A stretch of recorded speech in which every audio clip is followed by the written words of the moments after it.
Okay, everything's set up the way it should be. We come over to this motor. A second here, we can see the Carbon Bird logo.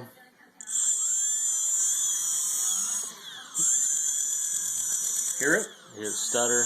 Hear it click? It's not going anywhere. It's jerking in my hand, and then it'll click a little bit. And as you can see, the other ones are all three of the others are just spinning up just fine. It's I just, won't be able to see that. well, you can see, yeah, I guess true. You can hear them. But this one, we took the screws out. You can hear it clicking. With the screws out here, I want to make sure I'm not touching it. Yep, it's just jerking back and forth.